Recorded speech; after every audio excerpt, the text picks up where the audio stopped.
al correo que pues dejen registrado. Adicional a eso, les informo que esta sesión de formación será grabada y guardada y podrán ser utilizada en los canales que Precia considere necesario. Al ustedes permanecer en dicha sesión, están utilizando y dando su consentimiento para ser incluidos en el uso de la grabación. Les informo que la sesión de formación del día de hoy va a estar dirigida por Sergio Barrera, coordinador de investigación y desarrollo. Excelente tarde. Sergio, te doy toda la palabra para dar inicio. Gracias, gracias Lina. Buenas tardes a todos. Permítanme, por favor, confírmenme si pueden ver mi pantalla compartida. Está-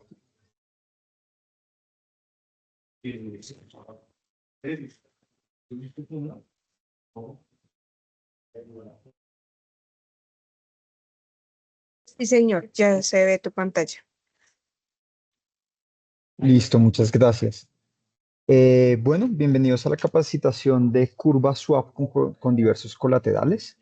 Esta capacitación prácticamente tiene foco la implementación metodológica que se dio en Precia en el mes de marzo, donde se permitió que el mercado valorara con diferentes curvas dependiendo de dónde tenían negociado el colateral.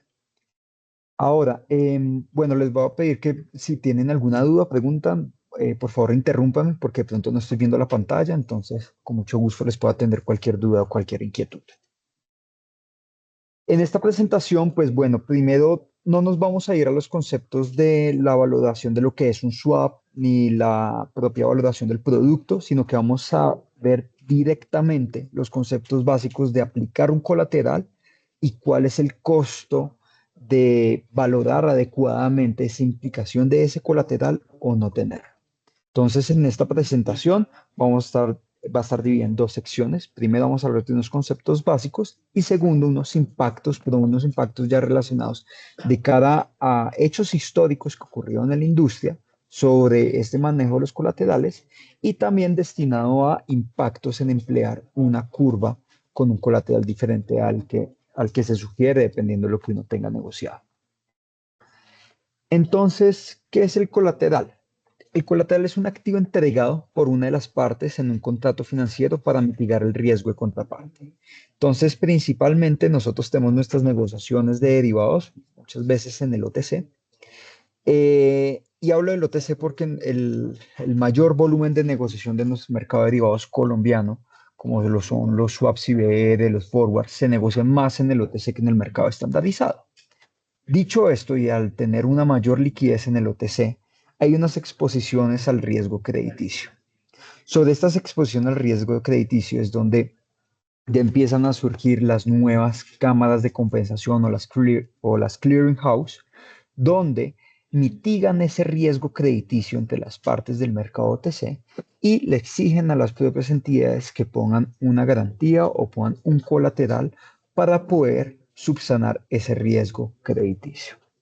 Ahora, usualmente este colateral, como mencioné, se maneja en el mercado OTC y también el colateral puede ser cualquier cosa. Esto obviamente dependiendo de las contrapartes.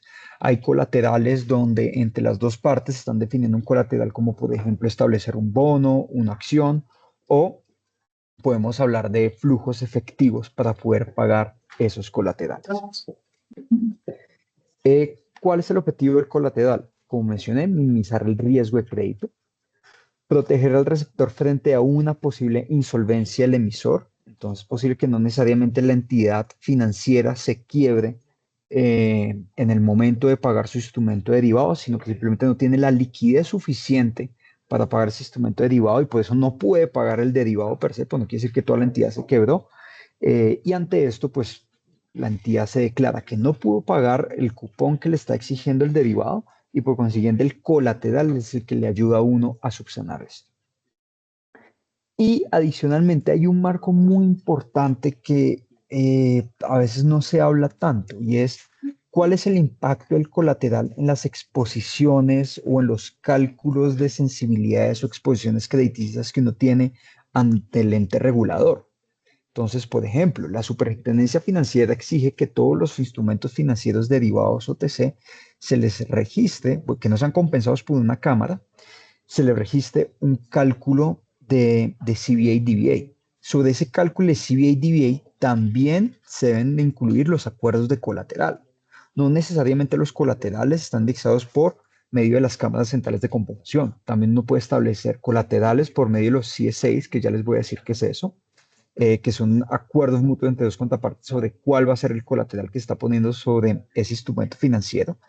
Y sobre esos colaterales en el mercado OTC, esto ayuda a reducir bien sea la exposición del valor de mercado del instrumento financiero, pero también ayuda a reducir las propias medidas de CVA y DVA, entre otras. También en el capítulo 18, para el cálculo de la exposición potencial futura y todo este cálculo de las exposiciones de los derivados donde se tiene que calcular con las volatilidades estresadas, la peor pérdida esperada del instrumento financiero, recuerden que en ese capítulo también se incluyen los acuerdos por colateral y eso reduce significativamente el valor de la exposición esperada, de la exposición potencial futura del CVA, del mark to market. Entonces, también es muy importante que ustedes tengan presente no solo para la mitigación del riesgo crediticio, sino que también en sus propias medidas de sensibilidades que tienen que registrar o que ustedes internamente, contablemente, visualizan los cupos que tienen para poder generar su propio trading en el día a día. Sabemos que esto depende de la exposición potencial futura registrada por la superintendencia financiera y sabemos que ese colateral reduce esas propias exposiciones. Entonces, es un punto importante a tener en cuenta, no solo para la propia mitigación del riesgo crediticio. ¿Hasta ahora tiene alguna duda, alguna inquietud?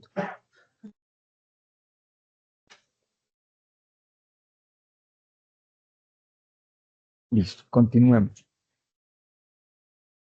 Ahora, cuando hablamos de un colateral, habitualmente siempre hablamos de un umbral, un threshold. ¿Qué es un umbral? Un valor es el monto o valor monetario por debajo del cual no se exige colateral, pero prácticamente es el valor total al cual uno está expuesto a nivel crediticio. Me explico. Uno siempre establece unos umbrales donde uno tolera una máxima pérdida esperada o una máxima exposición sobre un instrumento financiero.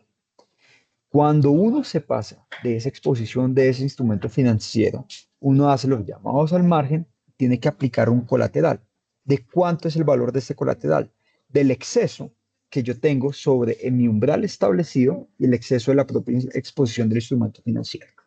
Vamos a un ejemplo. Digamos que tenemos una exposición de un instrumento financiero de 10 millones de dólares. Sobre esos 10 millones de dólares, yo establecí un umbral del 8 millones de dólares, a lo cual quiere decir que yo solo quiero estar expuesto a 8 millones de dólares. Todo exceso del instrumento financiero mark to market que esté por encima de 8 millones, me deben aplicar un colateral. Entonces es ahí donde en este caso él la resta la exposición original de los 10 menos el umbral 8, ese es el valor del colateral. Entonces es así como muchas veces uno define el propio colateral. Miren que en este caso el colateral es variable, no siempre el colateral es fijo, sino el colateral es variable y depende de las propias variaciones del producto financiero. Eh, um, listo. Ahora, por ahora, ¿tiene alguna duda, alguna inquietud? No, no, no, señor. Gracias. Ahora, CSA, ¿qué es el Credit Support Act? Entonces, inicialmente cuando les mencioné sobre aplicar un colateral, que lo pueden hacer por medio de las cámaras de compensación, el otro mecanismo, cuando no es por medio de una cámara de compensación, bien sea la Cámara Central de Contraparte acá en Colombia, la CRCC o el CME, Chicago Mercantile Exchange, se utiliza por medio del contrato marco ISDA.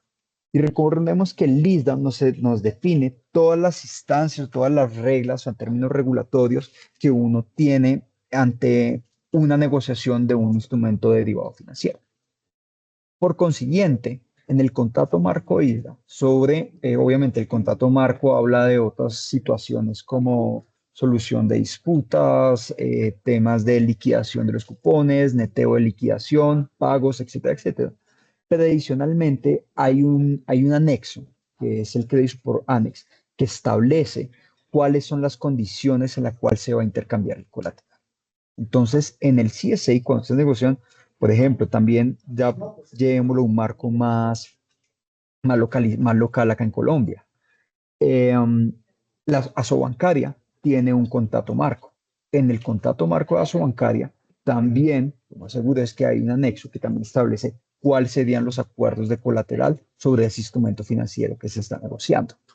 Y esto es porque cuando uno negocia los derivados OTC, uno muchas veces no le para bolas a eso. Uno negocia el derivado OTC y uno dice, me voy con el contrato ISDA. El contrato ISDA tiene todas estas implicaciones que van atrás. Lo mismo pasa con el contrato marco bancario. Tiene todas esas implicaciones y principalmente sobre ese CSA. Ahora, ¿qué tipo de reglas se debe definir sobre ese colateral? Entonces, define si el colateral va a ser bilateral o unilateral. Ustedes dirán muchas veces que lo más seguro es que debe ir por parte y parte. Sin embargo, yo he visto en la industria que no siempre es así. A veces nosotros en Colombia yo he visto entidades locales que negocian con una entidad extranjera, un JP Morgan, un Morgan Stanley, entidades grandes que solo les exigen colateral a la entidad local, pero cuando pasa de manera inversa, la entidad grande no paga colateral. Entonces, a veces todo eso está definido en el CSA y uno establece dónde está, a qué entidades se les va a pagar el colateral o no. Entonces, puede ser bilateral, unilateral, también puede ser un umbral por una contraparte, puede ser más alto, para la otra contraparte puede ser más bajo y sucesivamente todo eso se define en el CSA. Ahora, elementos claves del CSA. ¿Cuál es el tipo de colateral permitido? Entonces, eso es muy importante porque en el colateral, más allá cuando estamos hablando de disminuir el riesgo crediticio, nótense que yo no les he hablado de algo y es que el colateral cuesta buscar dinero para generar una garantía sobre mi propia exposición del instrumento derivado.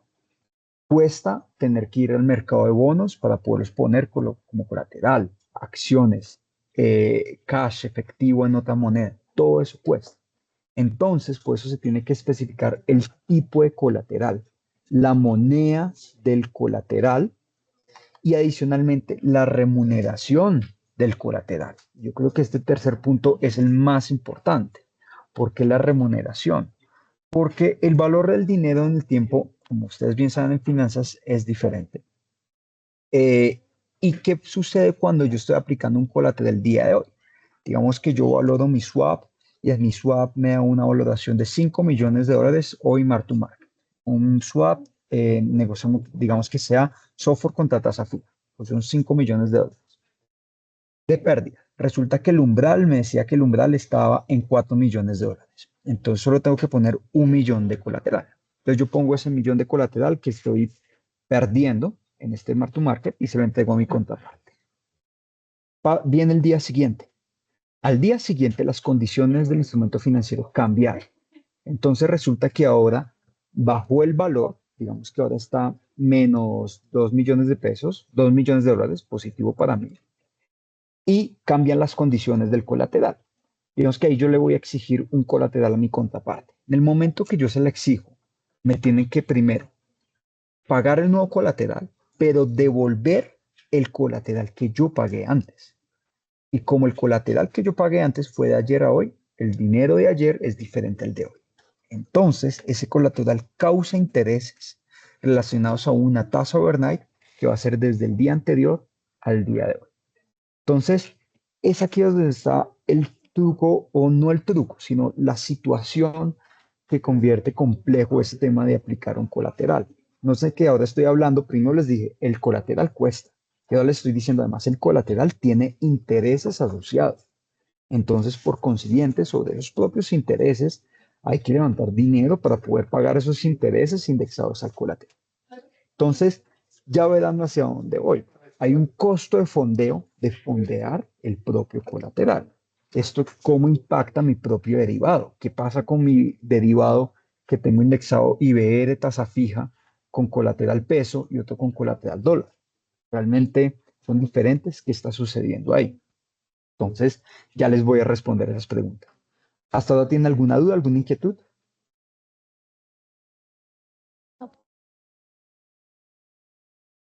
Listo. Ahora, ¿cuáles son los impactos? Y acá quiero, digamos, que hacer bastante énfasis en la importancia propia de este colateral. Y es una oportunidad de arbitraje. Entonces, en el mercado siempre queremos valorar el valor justo, el valor razonable de todos los instrumentos financieros, de tal manera que a mí no me arbitren. Hubo en el 2008 arbitrajes por CSA, y esto lo hizo Goldman Sachs. ¿En qué consistía este arbitraje? El arbitraje por CSA ocurre cuando las entidades que gestionan derivados y colateral utilizan para la valoración de los instrumentos curvas de descuento distintas a aquellas que reflejan la tasa de remuneración del colateral establecido. Entonces voy a explicar esto con más detalle. Vamos a plantear un ejemplo. Digamos que yo tengo un swap, volvamos otra vez al SOFR tasa fija.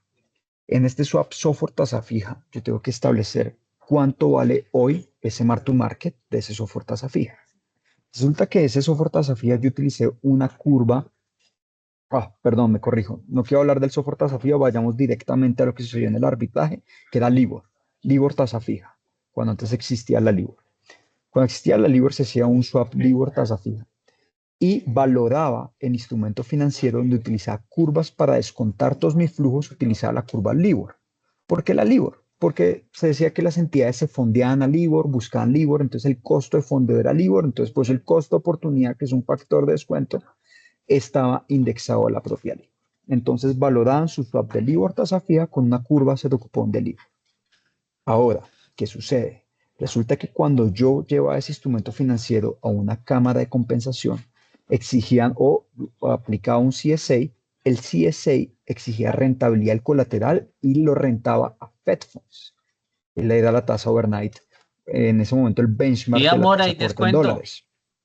Solo que tienes que Eh, meter la Perdón, qué pena, tarjeta creo de que Falabella. hay un Pues, micrófono sí, sale, activado. revísate cuánto sale la de Flex. Eh, Listo. Entonces, miércoles, ahora quedé pensando en Falabella. Ya volví. Cuando estábamos hablando de el descuento por la parte de la LIBOR, se utilizaba la curva de descuento de la LIBOR porque era lo más común en la industria. Sin embargo, cuando lo llevaba a un CSA, el colateral se rentaba a la tasa FED. Entonces, ahí había una diferencia. Pero ¿cómo ocurría exactamente esta diferencia y el propio arbitraje? El propio arbitraje consistía en que la entidad le exigía o negociaba instrumentos derivados out of the money, es decir, que estuvieran fuera del valor de mercado de ejercicio, de tal manera que al estar fuera, al estar out of the money, van a exigir CSA, van a exigir colateral. Entonces, ¿qué pasa? Cuando lo exigían, solicitaban que en la valoración del mark to market era el colateral, pero las entidades lo valoraban con LIBOR, entonces decían, ok, mire, esto es lo que yo le tengo que dar de colateral y este valor que yo lo calculé con un mark to market con LIBOR. La otra entidad recibía eso, después pasaba el día siguiente y cuando pasaba el día siguiente, el descuento era LIBOR, entonces el valor propio del flujo era el mismo. Y al día siguiente, cuando tocaba pagar el interés sobre el colateral, la entidad devolvía el colateral con un interés asociado a Fed Funds. Entonces, nótense lo que sucedió acá. Estaba entregando intereses sobre una tasa de interés más baja que con la que calcularon el colateral en el valor mark to market. Entonces, eso permitió un arbitraje en cual Goldman Sachs hacía que las entidades siempre negociaban este tipo de instrumentos financieros, pero ellos principalmente lo hacían con forwards y lo realizaban con forward un día para poder ganar tener esa ganancia de spread entre la Fed Fund y la LIBOR. Y de este modo arbitraban al mercado porque sabían que las entidades valoraban con curvas de cupón diferentes a las que tenían su acuerdo de CIS. Entonces, dado este arbitraje, uno siempre, y la gran respuesta es, uno siempre tiene que valorar sus instrumentos financieros con la misma tasa de interés que está rentando el colateral al cual uno está asociado. Ahora, uno puede valorar un swap IBR tasa fija con colateral peso o un swap IBR tasa fija con colateral dólar y emplear diferentes colaterales, dado que eso recoge adecuadamente cuál es el costo de fondeo de ese propio colateral. ¿Tienen dudas, preguntas por ahora?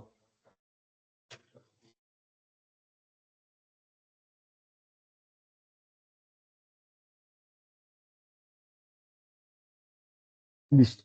Entonces, vamos a la parte matemática. ¿Cuál es el impacto? Ya hablé de eso de cuál era el arbitraje que generaba Goldman Sachs sobre estos colaterales. Entonces, ¿cuál es el impacto en valoración en un OIS ya utilizando las propias curvas de precio? Al emplear las curvas de precio, tenemos una situación donde, disculpen, primero, mejor, yo tenía planeado mostrarles el texto de la metodología, los iba a plantear después de estos impactos de OIS, pero mejor lo planteo una vez. En este momento están viendo un PDF o solo ven la presentación. Este ya se ve. Gracias. Sí, vemos un poco. Entonces, gracias. Sobre este PDF, esta es la metodología que se implementó en marzo de este año. Antes teníamos una estructura anexos donde decíamos el swap IBR tasa fija utiliza esta curva de proyección y esta curva de descuento. El swap IBR software utiliza esta curva de proyección y esta curva de descuento. Pero acá es donde ya cambiamos toda la estructura y cambiamos la dinámica de la tabla. La tabla no depende solo del swap que se está negociando, sino depende del subyacente y el descuento dado el colateral que se esté negociando. Ejemplo, tengo un subyacente de un flujo en pesos, acordé un colateral en pesos, entonces utilizo como curva de descuento la curva IB. Como proyección, no proyecto porque yo no proyecto flujos en pesos, no está indexado en ninguna tasa. Entonces, es acá donde busco todas las combinaciones de tal manera que valore mi swap. Es muy poco probable que, y de hecho esto no está contemplado en la metodología, que utilice en un swap una pata valorada con un colateral y otra pata valorada con otro colateral. No, normalmente es el mismo colateral. Lo normal es que si voy a establecer un colateral indexado a dólar e indexado a SOFR, es el colateral para las dos patas. Bien sea que negocie un swap IBR-VR, IBR-SOFR o IBR tasa fija. Ahí establecí el mismo colateral para ambas patas.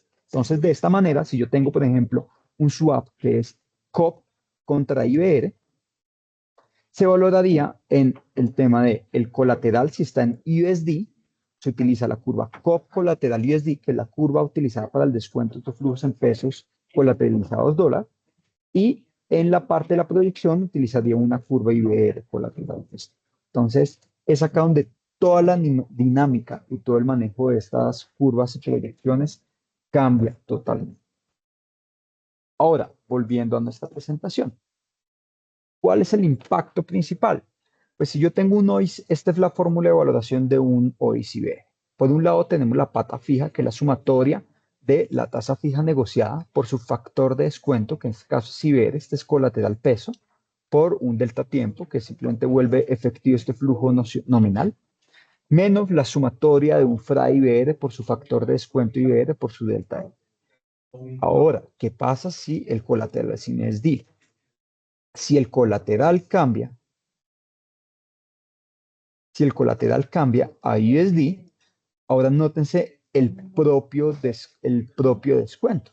El propio descuento ya cambia y se hace sobre una curva COP colateral USD. Entonces, por un lado, acá tenemos,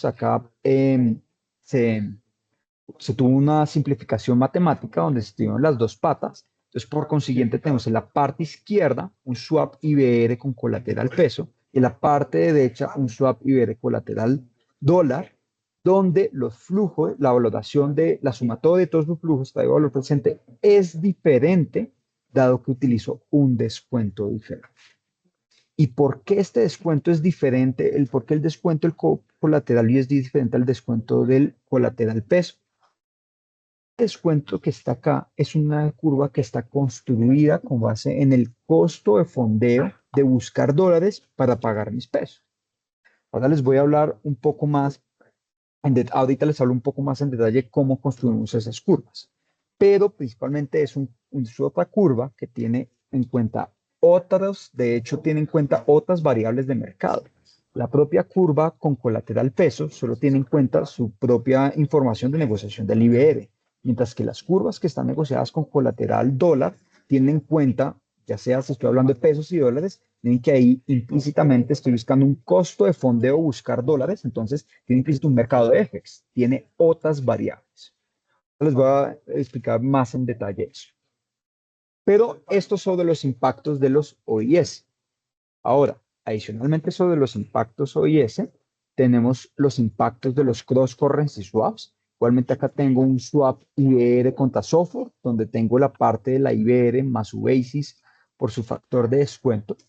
En general, cuando hablamos de un basis, cuando el basis siempre compensa la otra pata. Entonces, en general, la valoración de estos dos swaps es equivalente, pero no alcanza a ser lo mismo, su propia construcción. Y esto es porque el basis refleja ese impacto propio. Primero está el del IBR, pero el basis también refleja el impacto de buscar dólares para poder pagar ese colateral. Entonces, acá quiero hacer una alusión muy importante en cuando tengo un swap de una sola moneda y colateral en otra, el impacto es, pues, para no decir significante, pues es mayor. Pero cuando tengo un cross-currency swap, el impacto es más bajo entre un colateral y el otro porque el propio basis recoge ese costo de fondeo de tomar un colateral hacia el otro. Igualmente, lo que nosotros decimos acá es que es equivalente, pero no es igual y por eso las entidades, por más de que tengan un nivel de software con colateral peso, deben utilizar unas curvas y si tienen un swap IBR software colateral dólar, deben utilizar otras curvas. En su PIG puede que sea, puede llegar a unos sistemas similares, pero igual no es lo mismo. Ahora, ¿qué pasa cuando tengo un swap, un cross-currency swap con una tercera moneda? Es decir, un IBR. El IBR lo puedo visualizar como un swap de dos divisas, como la IBR y la unidad de valor real, pero el colateral está en dólar. Entonces, atención con esto. Acá también hay un impacto significante. Y vuelvo a la misma conclusión. Cuando el colateral es de una moneda diferente a la naturaleza propia del swap, el impacto es mayor. Entonces, acá no hay ningún basis que esté recogiendo eso. Entonces, por consiguiente, es una situación de una valoración de un swap IBR con colateral peso es diferente a la valoración de un IBR colateral dólar. ¿Tienen alguna duda, alguna inquietud?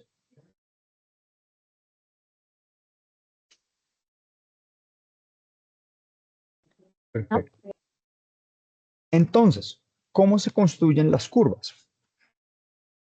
Ahora, volviendo a nuestro manual, perdón, antes de volver al manual, quiero hacerles una pequeña connotación histórica. Y fue cuando tenía, perdón, hay otro micrófono abierto. Alguien me ayuda, es que yo no los veo para poderlos silenciar. Ya lo encontré. Listo.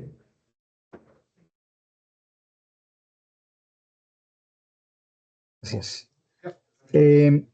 Listo, les voy a dar otra pequeña connotación histórica más allá del arbitraje por CSN. Y lo que sucedió con la migración de la LIBOR. Con la migración de la LIBOR sucedió algo similar, pero todos estábamos enterados que nos podían arbitrar. Entonces, fue una transición a un mundo donde ya todos conocemos que hay que valorar con la misma curva de descuento del propio CSA. ¿Y cómo sucedió? Cuando dejó de existir la LIBOR, se empezó a buscar un nuevo benchmark de mercado que fue la tasa de interés SOFR. Pero ahora, ¿qué colateral se iba a aplicar en las cámaras de compensación? Entonces, el colateral que se iba a aplicar era la tasa, bueno, valga la redundancia, libre de riesgo, pero la tasa menos riesgosa entre las dos riesgosas que existían, que era SOFR y Fed Funds. La tasa menos riesgosa entre estas dos es la tasa SOFR porque es una tasa colateralizada con los bonos del Tesoro de Estados Unidos. Por consiguiente, las cámaras de compensación le informaron a todas las entidades que cambiaron la causación de intereses del colateral de Fed Funds a SOFR. Y esto fue un impacto importante porque muchas entidades estaban expuestas a Fed Fund y por consiguiente las cámaras de compensación tuvieron que hacer una transición donde les brindaron swaps sintéticos de SOFR contra Fed Funds para poder mitigar esas diferencias entre esas dos tasas. Entonces, nótense ante toda esa situación que ya ocurrió entre LIBOR y Fed Funds, que hubo entidades que arbitraron porque no valoraban adecuadamente. Ya estábamos en un mundo mejor donde valorábamos adecuadamente, pero el mercado cambió, buscó un nuevo benchmark y sobre esos nuevos benchmarks todos nos pusimos de acuerdo o le informaron a toda la industria que teníamos que cambiar esa indexación del interés del colateral de Fed Funds a SOFR. Entonces, esto es otra anotación importante para la historia que las cámaras de compensación hicieron esa propia transición. Ahora, sobre la construcción de las curvas. Cuando construimos una curva, en general, una curva swap cero cupón, siempre nos vamos al mercado de las propias negociaciones de ese instrumento financiero.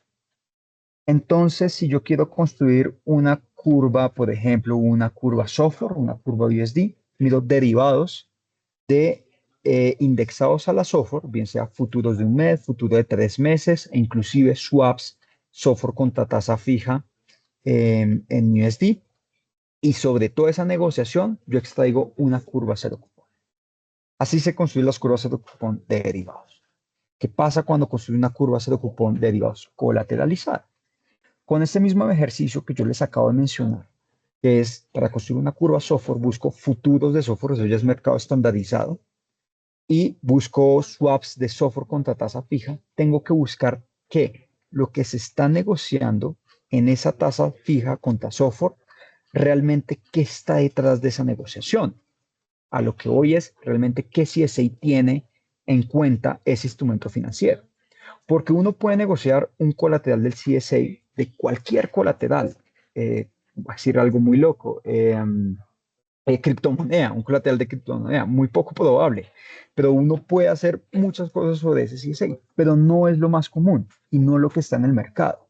Yo puedo hacer swaps IBR colateralizándome con test del gobierno de Colombia. Lo puedo hacer, pero no es común del mercado propio de la industria donde está concentrado el mayor volumen de negociación. El mayor volumen de negociación está concentrado en un colateral dólar. Y esto se lo llevan las cámaras centrales de riesgo de contraparte extranjeras.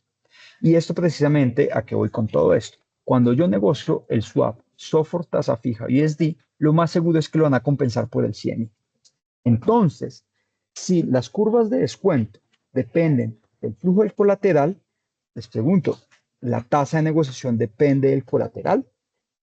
La respuesta es sí, muchas veces, y de hecho esto lo pude visualizar cuando se estaban negociando los IBERs contra tasas fijas, que antes estaban a Fed Funds, y después se pasaron a SOFR, la propia IBER tuvo un impacto en negociación.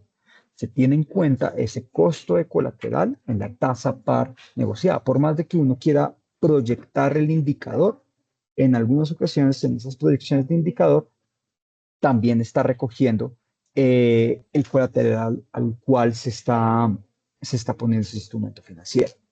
Entonces, dicho de este modo, uno tiene que ir al mercado, visualizar en el mercado cuál es el colateral más común y obtener una curva cero cupón con base en ese colateral. Entonces me explico. En el swap SOFR tasa fija con esos instrumentos derivados, no voy a construir una curva en dólares colateralizado peso. No es lo adecuado porque los instrumentos financieros de mercado que estoy utilizando no tienen ese colateral. Tienen ese colateral dólar. Entonces, volviendo ahora a mi ejemplo de construir la curva IBR colateral dólar. ¿Cómo se construye esta curva? Bueno, voy a la información del mercado de los IBRs tasa fija. Una vez tengo los IBRs tasa fija, tengo que buscar otro mercado que me ayude a encontrar información del costo de pasar o el costo de fondeo, el costo de oportunidad de pasar mis pesos a dólares. ¿Y esto cómo lo puedo hacer? Por medio del mercado de FX. En el mercado de FX tenemos dos tipos de mercados. forwards en DFUSD COP líquidos hasta 18 meses. Y de ahí en adelante, de 2 años en hacia adelante, se utiliza el Basis IBR Software. Entonces, nótense que para construir una curva cero cupón de pesos colateralizado dólar, dependo de 3 mercados. ¿Cuáles son? Bueno, de hecho, dependo de casi 4 mercados. ¿Cuáles son? Dependo de los IBRs tasa fija, para ver la proyección del propio IBR, que es lo que yo estoy valorando, mi propio instrumento financiero. Dependo del costo FX de pasar de la moneda peso a dólar. Esto lo hago por medio de los forwards en el corto plazo. Pero adicionalmente, si no es un instrumento financiero que está a 18 meses, sino a largo plazo, a 2 años, entonces utilizo Basis del IBR Software. Y en el IBR Software, ¿de qué depende? ¿De qué mercado depende? De la propia información de la tasa software. Entonces, ojo, que la curva COP colateral dólar depende de estos 4 mercados. Y precisamente es porque estoy cambiando mi exposición en pesos, las estoy cambiando en una exposición a buscar dólar para poder mitigar ese riesgo crediticio. Entonces, de esa manera se construye la curva cero cupón COP colateral USD. Ahora, puntualmente en términos técnicos, se hace un bootstrapping de tal manera que la valoración de todos estos instrumentos financieros sean igual al valor de mercado. Entonces, incorporaría el mercado de forwards, el mercado de IBR tasa fija y el mercado del basis. El mercado de software no lo incorporo porque ese mercado ya se definió por otro lado, que son software tasa fija o los propios futuros. En este momento ese mercado me funcionó como insumo para establecer mis curvas colateralizadas en dólar, las curvas en pesos colateralizadas en dólar, que son, repito, el mercado IBR tasa fija, Forward USD COP y el propio basis que hay contra la IBR software. De eso depende una curva COP colateral USD.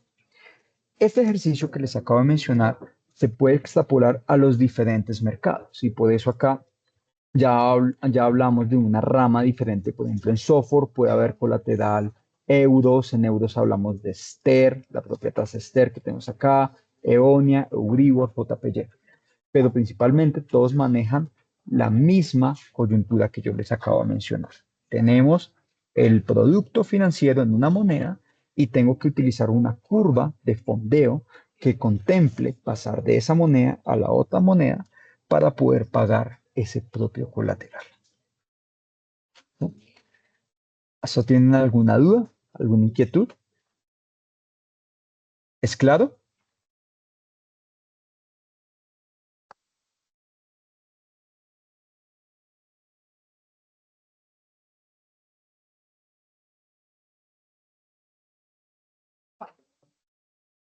Listo. Entonces, adicionalmente, yo les mencioné más allá la construcción de las curvas y cómo se comporta el mercado. Ahora les voy a decir un dato muy importante. Los swaps IBR, tasa fija, tienen un alto porcentaje, yo creo que por encima del 90% de estos instrumentos financieros son compensados por el CME. ¿Qué quiere decir eso? Quiere decir que los swaps que yo estoy visualizando en la negociación del mercado de mis brokers sobre el IBR tasa fija ya tienen contemplado una compensación colateral dólar y tienen en cuenta ese costo de fondeo de pasar de pesos a dólares y por consiguiente esa información de mercado es útil para poder construir una propia curva cero cupón de pesos colateralizados en dólar, que es ahí donde se mueve la liquidez del mercado. Ustedes me preguntarán, Sergio, ¿qué pasa con la curva local? Pues el ideal es, si tenemos mercados lo suficientemente líquidos, yo podría sacar curvas de los dos mercados. Me explico. Esta curva IBR colateral dólar que está en el mercado de compensación por medio del CME, todo ese tipo de curvas, yo obtengo la negociación del colateral dólar y construyo una curva con colateral dólar. Pero sería también ideal tener una curva acá solo de locales y tener una curva IBR propia solo de locales. Pero este no es el mundo real. No tenemos suficiente liquidez para poder construir una curva cero cupón IBR con colateral peso o curva local. No tenemos suficiente liquidez por eso. Por consiguiente, Precia tiene que partir con el supuesto de utilizar la misma información de mercado de colateral dólar y suponer que es colateral peso para construir una curva local colateral peso. Entonces, esto se los menciono sobre eso, supuestos para poder hacer una curva con base en la escasa liquidez o la nula liquidez de swaps con colateral peso. Esos son los supuestos que tiene el proveedor de precios y por eso construir esa curva local. Pero ya que ustedes ya con esta capacitación saben cómo se mueve el mundo de los colaterales, cómo se mueve el mundo del mercado, les menciono que ustedes ya saben que en realidad ese mercado tiene un colateral compensado, un colateral dólares para poder mitigar ese riesgo crediticio o exposición que tiene el mercado OTC. Lo mismo pasa con la curva IBER-VR y por eso esta implementación que ocurrió en marzo brindó, digamos que brindó un mayor ajuste a la valoración de los swaps IBER-VR. ¿Y por qué? Porque el swap IBER-VR también en su mayoría está compensado por el CME y por consiguiente, pero más allá de estar compensado por el CME, tiene un CSA en dólar y por consiguiente, esas negociaciones que uno ve en el mercado IBER por dentro tienen colateral dólar y la construcción de la curva cero cupón tiene que partir con esas instancias de mercado que se están negociando.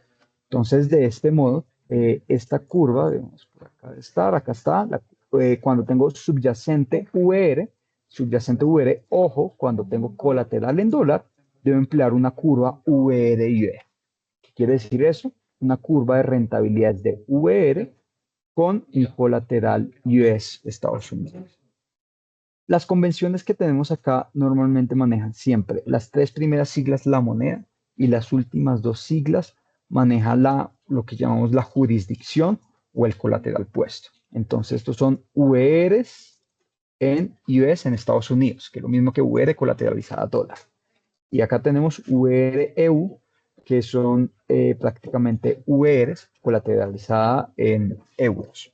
Este mercado no es común, pero parte con ciertos supuestos del mercado real que está acá. Y después con ese mercado real ya construimos una curva sintética, lo que sería negociar un propio IBER con un CSA con colateral en euros.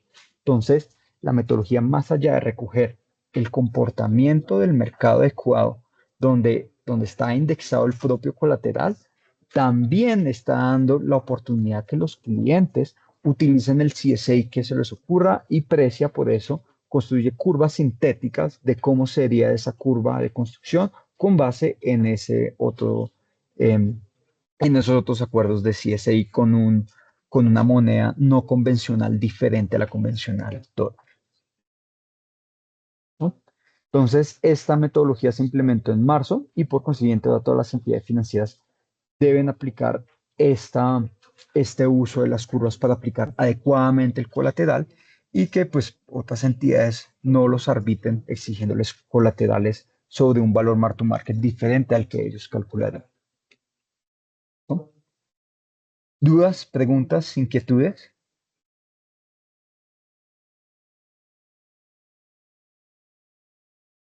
No. Vale, entonces si de pronto no tienen más dudas ahorita, pues se les ocurre más tarde, no olviden que nos pueden escribir en atención al cliente y con mucho gusto puedo atender cualquiera de sus inquietudes. Entonces creo que damos por finalizada la capacitación del día de hoy y muchas gracias por su asistencia. Gracias, Gracias. Sergio. Feliz Gracias. tarde para todos. Gracias, que estén muy bien, hasta luego.